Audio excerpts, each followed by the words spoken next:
USA তেই 150 মিলিয়নেরও বেশি মানুষের কাছে লিমিটেড ট্রান্সপোর্টেশন আছে, তার মানে প্রায় অর্ধেক জনসংখ্যা।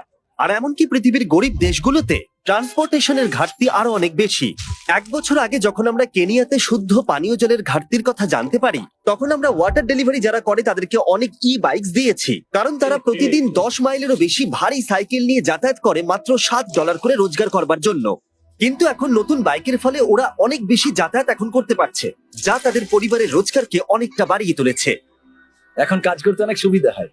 আর এখানকার সম্প্রদায়ের ওপর এর প্রভাব দেখবার পরে আমরা আমাদের পার্টনার ইলেকট্রিক বাইকের কাছে গেলাম সাহায্য চাইতে, এটা মনে করে যে ওরা আমাদের 13টা বিচ ফিলান্থ্রপি ভিডিওসকে স্পন্সর করেছে। আর আমার মনে হয় আপনারা শুনে অবাক হবেন না যে ওরা $6 লাখ ইলেকট্রিক বাইক ডোনেট করেছে। আর তারপর আমরা আপনাদেরকে এমন একজন মানুষকে নমিনেট করতে বলেছি যার জীবনে ট্রান্সপোর্টেশনের অত্যন্ত প্রয়োজন আছে। আর প্রয়োজনীয় মানুষদের অনেক অনেক ভিডিও পাওয়ার পরে আমরা সেগুলোকে গিভঅ্যাওয়ে করার জন্য খুবই এক্সাইটেড হয়ে উঠেছিলাম।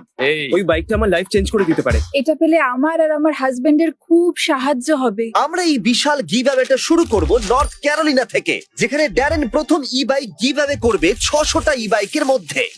এ হলো মারিয়া, যে 2 সন্তানের সিঙ্গেল মাদার। তিনি দিনে 14 ঘন্টা বাসন ধোয়ার কাজ করেন, শুধুমাত্র তার কম পারিশ্রমিকের বেশিরভাগটা গুয়েতামালায় তার সন্তানদের কাছে পাঠানোর জন্য, যাদেরকে তিনি অনেক বছর দেখেননি। আমি এখানে অনেক বছর ধরে আছি, প্রায় 5 বছর হয়ে গেল।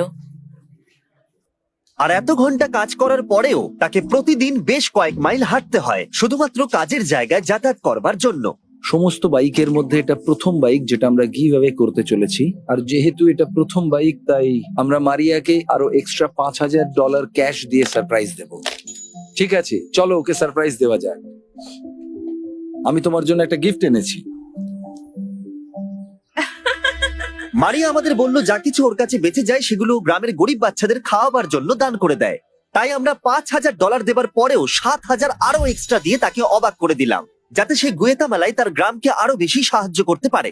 এই বাইকের সাহায্যে মারিয়া খুব সহজেই তার কাজের জায়গায় 10 মিনিটের মধ্যে পৌঁছে যাবে। কাজে না যেতে পারা, স্কুলে না যেতে পারা বা মেডিকেল অ্যাপয়েন্টমেন্টে যেতে না পারা, এরকম আরো অনেক অনেক সমস্যার মানুষ সম্মুখীন হয়, এবং এর ফলে তারা যে পরিস্থিতির মধ্যে রয়েছে তাতেই তারা আটকে পড়ে। আপনারা যদি ভাবেন এটা স্পেশাল, তাহলে দাঁড়ান, এখনো 599টা বাকি আছে। এটা দারুণ হতে চলেছে। এটা কি? এই দেখো, এটা এসে গেছে। দারুণ দেখাচ্ছে।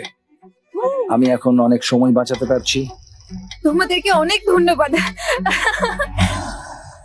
এবার আমরা কনরাডের সাথে দেখা করলাম। তাকে প্রতিদিন 4 ঘন্টা হাঁটতে হয় তার কাজের জায়গায় পৌঁছানোর জন্য।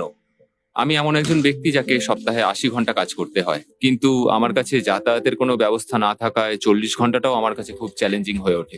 আমি একদিন আমার নিজের ব্যবসার মালিক হতে চাই, আর যাতায়াতটা যদি আমার ক্ষেত্রে আরেকটু সুবিধার হতো, তাহলে আমি আমার লক্ষ্যে খুব সহজেই পৌঁছতে পারতাম। কনরাডের গল্প বলে দিচ্ছে ওর ট্রান্সপোর্টেশনের কতটা প্রয়োজন আছে। ও, এ কি?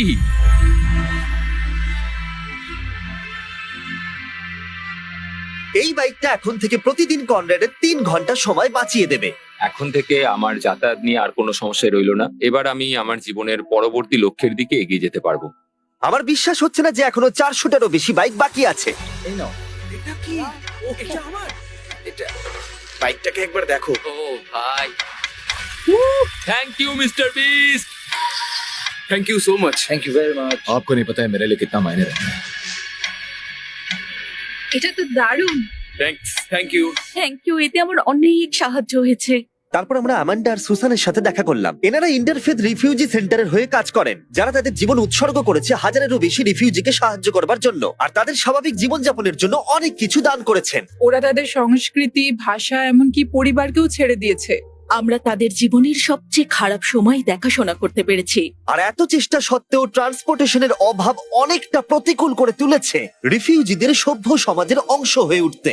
ওদের কোথাও যাওয়ার জন্য ভলেন্টিয়ার আর কর্মচারীদের উপর নির্ভরশীল হয়ে থাকতে হয়। একটা ভালো ট্রান্সপোর্টেশন অনেক রিফিউজির জীবন বদলে দিতে পারে। তাই আমরা 10টা ইলেকট্রিক বাইক রিফিউজি সেন্টারে ডোনেট করার সিদ্ধান্ত নিলাম।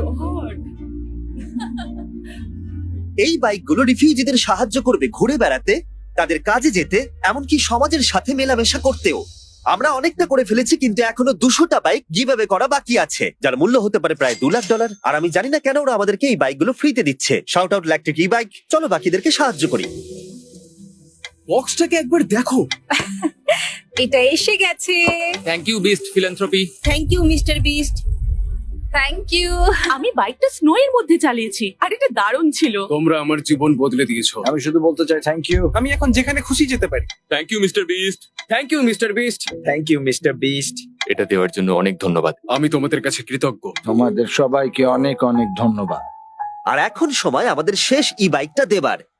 এ হলো রেজনাল্ড। ইনি 12 বছরেরও বেশি এই কমিউনিটি সেন্টারে আছেন আর মানুষদেরকে সাহায্য করছেন। আমি আমার মেয়েদের আর আমার নাতি নাতনিদের কাছ থেকে অনুপ্রেরণা পাই। আপনি ভালো কিছু করলে আপনি তার ভালো ফলই পাবেন। আর যদিও তিনি চারপাশের মানুষদের উপরে তার ভালো কাজের প্রভাব বিস্তার করছেন, তবুও তাকে প্রতিদিন কাজে যাওয়ার জন্য 1 ঘন্টা হেঁটে বাস স্টপে পৌঁছতে হয়।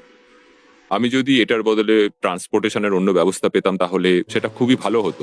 আমি আরো তাড়াতাড়ি বিভিন্ন কাজগুলো করতে পারতাম আর আমি বাচ্চাদের সাথেও আরো বেশি সময় কাটাতে পারতাম। একটা ভালো ট্রান্সপোর্টেশন পেলে রেজনাল্ড তার পরিবারের সাথে বেশি সময় কাটাতে পারবে।